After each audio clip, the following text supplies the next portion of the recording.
Olá, tudo bem? Aqui é o Luiz e o vídeo de hoje é para você que quer finalmente entender o que é o Web 3.0, qual a diferença para as outras webs que a gente viveu até então, qual oportunidade ou oportunidades existem nesse mercado ou passarão a existir nos próximos anos e quais as tecnologias que você tem que ficar de olho para aproveitar essas oportunidades. Então, se esse é um assunto que lhe interessa, esse bate-papo que eu fiz com um amigo meu, Daniel Castro, esses dias, vai te ajudar bastante. Então vamos lá.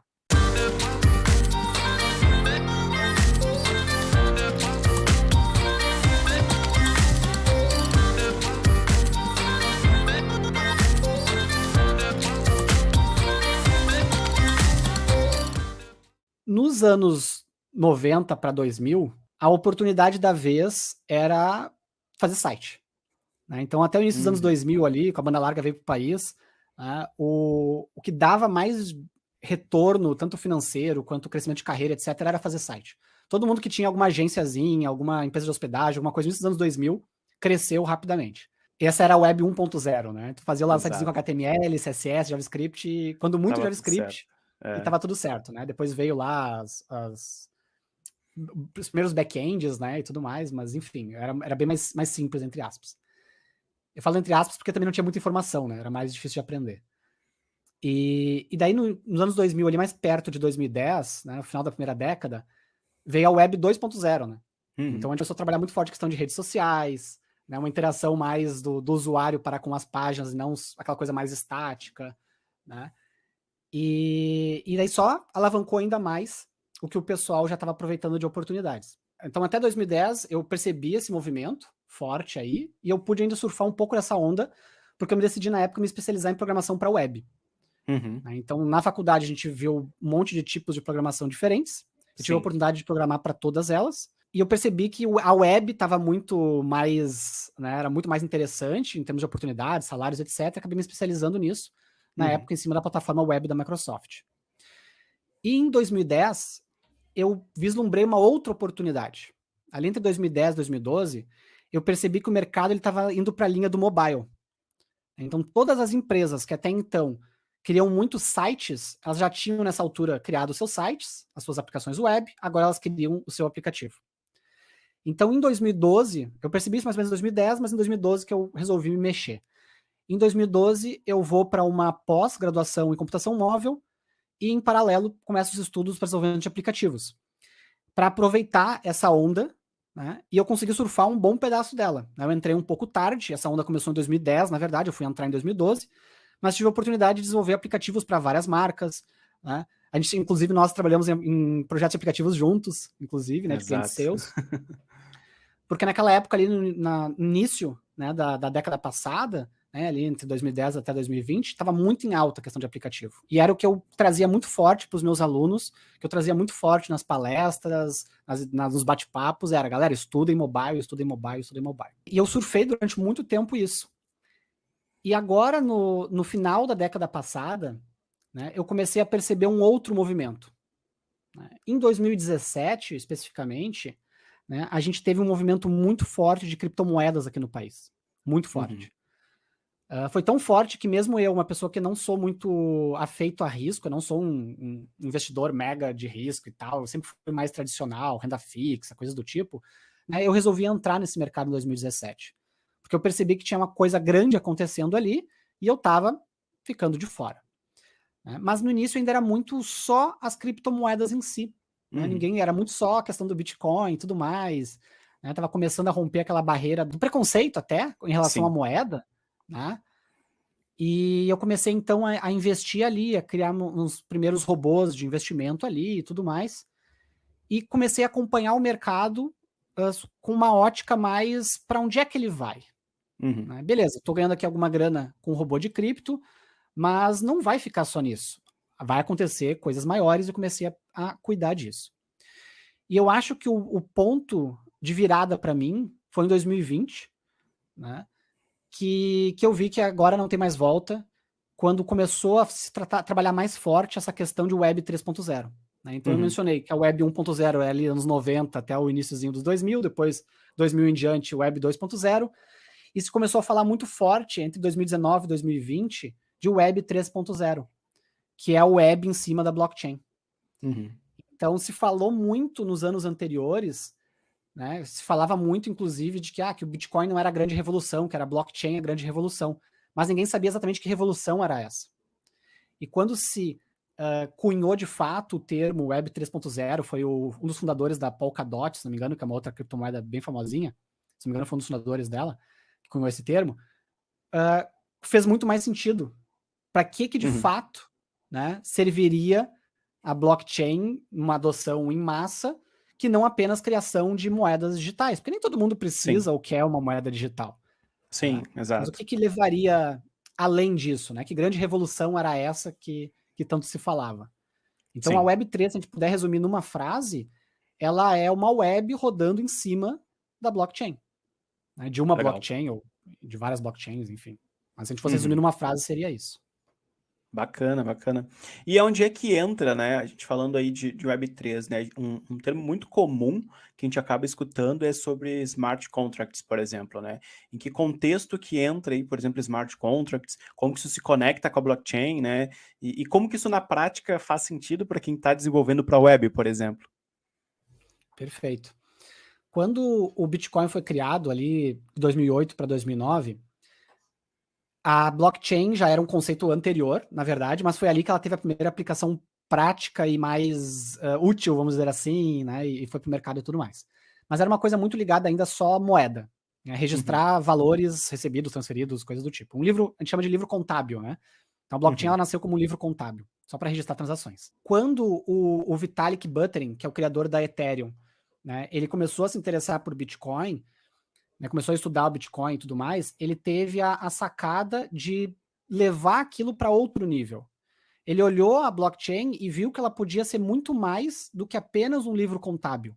Né? Ele pensou, por que a gente não pode usar todo esse poder computacional que uma rede blockchain pode nos fornecer, né, milhares de máquinas conectadas e tudo mais, de maneira descentralizada, né, porque não está mais no controle dos governos e tudo mais que na internet normal, né? Por que a gente não transforma isso numa plataforma?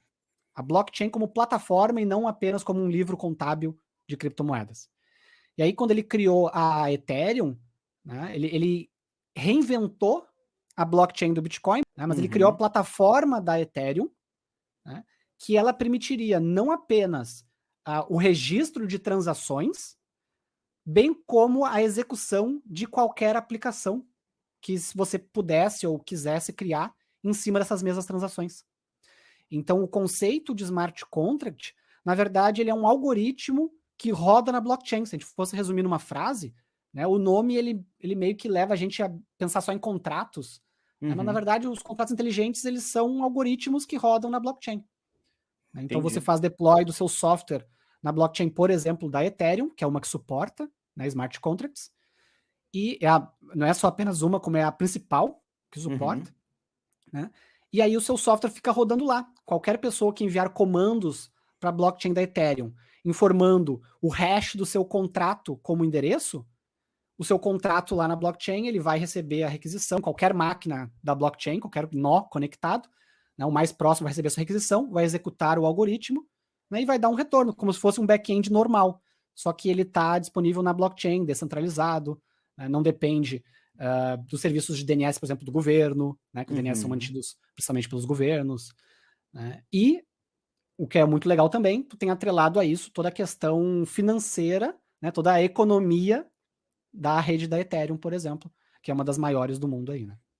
A primeira pergunta é, ok, a gente fala em publicar, né, na rede da Ethereum e desenvolver algo para a rede Ethereum. Existe alguma linguagem específica que a gente tem que trabalhar? Sim. Né? No caso da Ethereum, os smart contracts, eles são escritos em Solidity.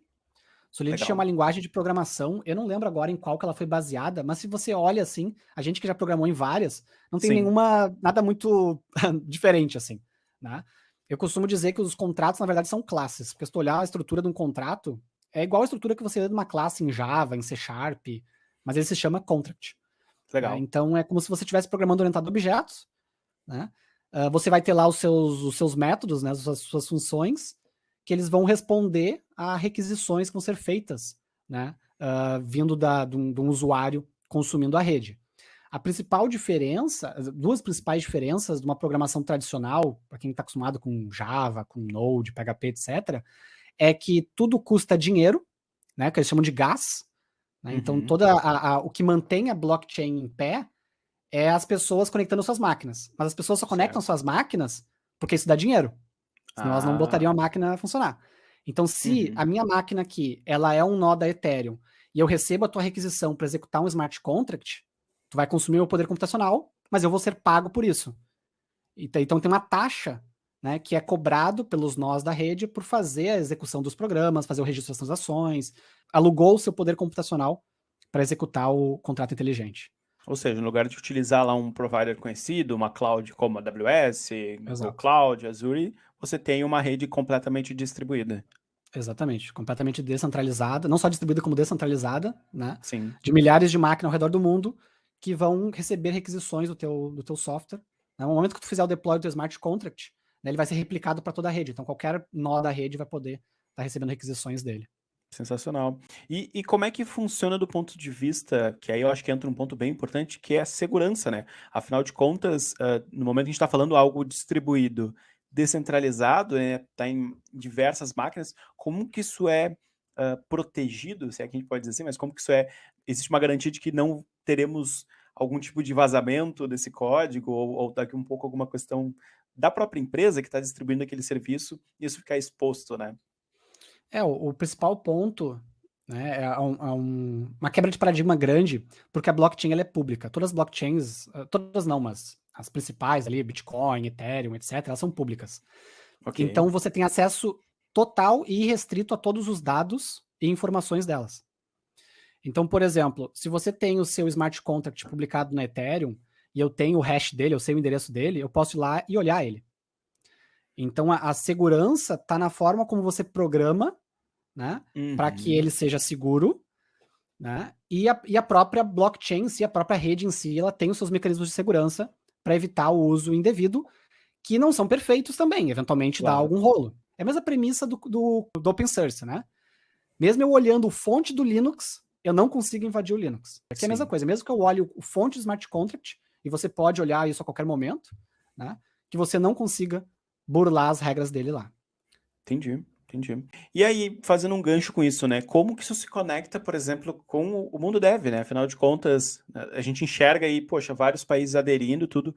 Existe uma tendência, por exemplo, de profissionais especializados nesse tipo de tecnologia? Como que está sendo o movimento do mercado nesse sentido? O que tu já viu sobre isso? O que tu pode compartilhar? Quando essas moedas começam a ficar cada vez mais populares, né, e quando a gente começa a perceber que eu não posso ter apenas moedas na blockchain, mas eu posso ter aplicações inteiras, eu posso ter jogos, eu posso ter, enfim, N coisas na blockchain, né? Isso começa a abrir todo um mercado inteiramente novo, assim como a gente teve o mercado de redes sociais e aplicativos que eu estava mencionando há mais de 10 anos atrás, ou o mercado de web há uns 20 anos atrás. A gente entra agora no mercado inteiramente novo de 2020 para cá, que é o mercado que a gente chama de dApps, né, que seriam as aplicações distribuídas. Né? Então, os dApps é a nova grande onda que está surgindo, né? Lá fora mais forte que aqui, mas aqui também a gente está rapidamente aderindo, né? Que é essas aplicações ligadas aí a setores da área financeira, ligadas a jogos, né? A jogos em cima de Web3, jogos em cima de NFT, né? Absolutamente todo dia, alguma marca, alguma empresa está entrando em metaversos, e os metaversos eles acabam transacionando através de blockchains também. Né? Então, o metaverso, né, ele abre, todo mundo deve ter ouvido falar alguma coisa de metaverso, né? Ele abre um monte de possibilidades para programadores, porque esses mundos virtuais, né? O metaverso não é um mundo, né? Esses mundos virtuais, eles precisam de economias, né? Eles precisam de regras, de algoritmos, isso tudo, né, tá dentro da blockchain. Então a gente precisa de programadores para fazer aplicações, para lidar com NFTs, a gente precisa de programadores para fazer aplicações para esses novos jogos, né, ligados a criptomoedas. A gente precisa de programadores para levar para essas empresas que querem aderir à blockchain, conseguir implementar esses sistemas.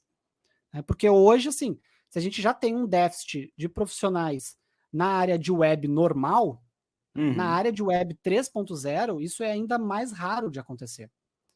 Né? Então, o que, por um lado, para a gente é ótimo, né? Porque quem sabe ali fazer um DEP, por exemplo, né? Sabe usar ali algumas bibliotecas, tem várias bibliotecas muito famosas, né? A gente pode citar algumas, mas você sabe usar algumas bibliotecas famosas ali, construir um smart contract em Solidity, construir um front ali que se comunica, né, com o smart contract, né? Você tá anos-luz do restante do mercado e você pode acabar surfando aí algumas vagas bem interessantes e bem específicas em várias empresas, principalmente fora do Brasil. Que no Brasil está Sim, começando, mas principalmente fora. O Vale do Silício, por exemplo, está surgindo startup ligada a DApps e Web3 e metaverso quase toda semana, né? Então sim, tem muita oportunidade começando agora. E tem aquele ditado, né? Em terra de cego, quem tem um olho é rei, né? exato. Então é, Um pouco do que foi a então web é um antes, né? exato. É que nem se você Né? soubesse HTML lá nos anos 90. Né? Exato. Você era o cara. Você era JavaScript, o né? cara. Quando o JavaScript começou a ser algo realmente extremamente importante para tornar as páginas interativas e tudo mais, quem dominava surfou uma onda fantástica, né? Exato. Como as empresas elas não sabem absolutamente nada, Nada. né? Elas não sabem nada, Uhum. qualquer pessoa que já tenha, no mínimo, feito alguma coisa ali já vira, que nem o brincadeira, né? Terra de cego, quem tem um olho é rei. Né? Exato. Então, tá, entre aspas, fácil, entre aspas, porque é É chatinho difícil. estudar, é, É. né?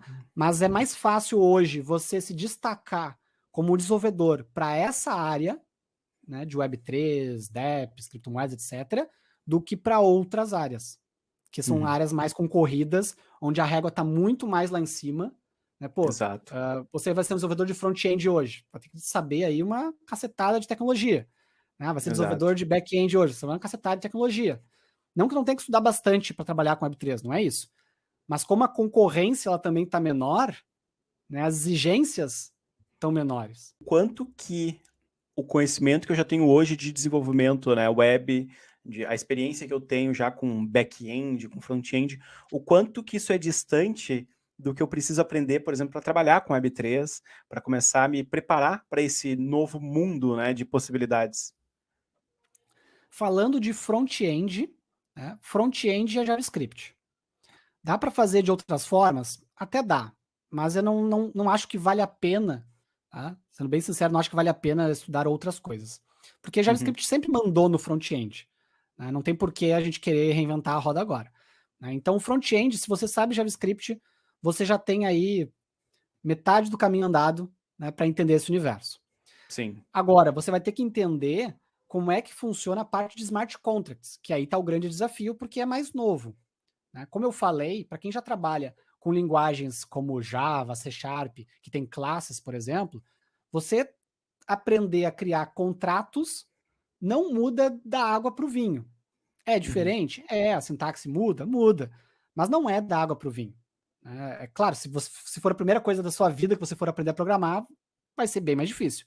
Mas se você já foi programador, né, dessas linguagens mais rígidas, vamos chamar assim, né, C Sharp, Java, etc., C++, você vai se sentir em casa, ali, Go, você vai se sentir em casa. Né? Se Uhum. você veio de alguma linguagem, você sempre programou só JavaScript, talvez você vai passar um pouquinho de raiva no início, porque você tem que se acostumar com tipagem de dados, umas coisinhas assim, que é mais chatinho ali, que no Solidity é regra. Um Sim. ponto que é bem diferente de trabalhar com Solidity, de trabalhar com outras linguagens, é que, como eu mencionei, você roda na blockchain, e a blockchain ela roda em nós, que tem que ser pagos pelo seu poder computacional. Então, se o seu software ele consome muito recurso, né, se o seu smart Hum. contract consome muito recurso, vai sair caro. E se Sim. for caro, não vão usar o seu serviço, não vão jogar o seu jogo, não vão. Então, tem uma preocupação a mais do que a gente tem geralmente com performance. Né? Então, para você ter uma ideia, se você vai registrar um dado na blockchain, né? Sei lá, o Daniel comprou um bichinho no jogo. Tem que registrar isso na blockchain. O Daniel comprou bichinho, aquele bichinho dele. É um NFT lá que ele comprou. É dele. Né? Então, se o seu registro ele tem muitos dados, vai custar muito dinheiro registrar essa informação. Você paga Uhum. proporcional ao que você consome. Né? É ainda mais granular do que uma AWS cobra, por exemplo. A AWS cobra lá por hora e tudo mais. É mais granular. Tem uns casos. Você vai pagar ali por bytes que você está registrando praticamente. Né? Então tem essa preocupação que é diferente.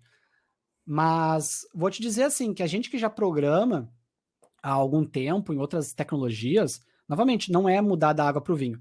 E o front, eu vou te dizer que é só você trazer para o seu repertório algumas bibliotecas específicas, se você for trabalhar com JavaScript, né? Então, hoje tem a biblioteca Web3, que é muito famosa, muito utilizada. Tem a biblioteca Ithers, que para mim é melhor do que a Web3. A Web3 é a mais famosa, foi a primeira, mas tem a Ithers aí que é muito famosa também, que é a que eu costumo utilizar.